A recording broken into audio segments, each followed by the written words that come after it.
Sur les hauteurs qui dominent le Dniepr, dont les eaux ont considérablement baissé, nous apercevons la centrale nucléaire de Zaporijjia, là-bas, en zone contrôlée par les Russes. Depuis hier soir, les Ukrainiens les accusent de l'avoir piégée. Difficile d'approcher plus près. Aucune activité anormale n'est visible à cette distance. Aucun incident n'a l'air d'avoir lieu. Mais évidemment, on est un petit peu loin pour s'en rendre compte. Et les populations ici des alentours sont quand même très inquiètes. Comme celle du village de Zoria, situé à moins de 15 km du site. Ici, les gens font des réserves d'eau potable. Chacun est sur le qui-vive. Bien sûr que j'ai peur.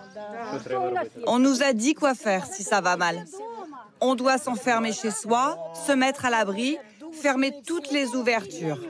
La salle des fêtes est un point de rassemblement en cas d'urgence où chacun peut aussi faire des réserves en prévision d'un confinement et où les consignes sont affichées, même si elles ne seront pas forcément faciles à appliquer. Premièrement, mettre une combinaison. Mais on n'en a plus. Il faut en tout cas empêcher les poussières radioactives de pénétrer dans les maisons. Autre lieu à connaître, l'école. Sa directrice nous montre ce qui constitue l'ultime bunker si un nuage radioactif venait à se répandre. Les radiations ne peuvent pas pénétrer ici, à l'intérieur? Difficile à croire vu la vétusté des murs. En tous les cas, on a tout le nécessaire pour tenir. Des médicaments, de la nourriture et de l'eau.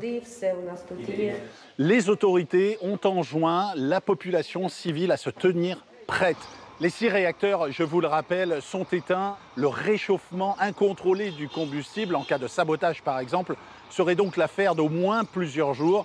Mais la destruction même partielle du site fait craindre, si elle devait avoir lieu, les scénarios les plus inquiétants.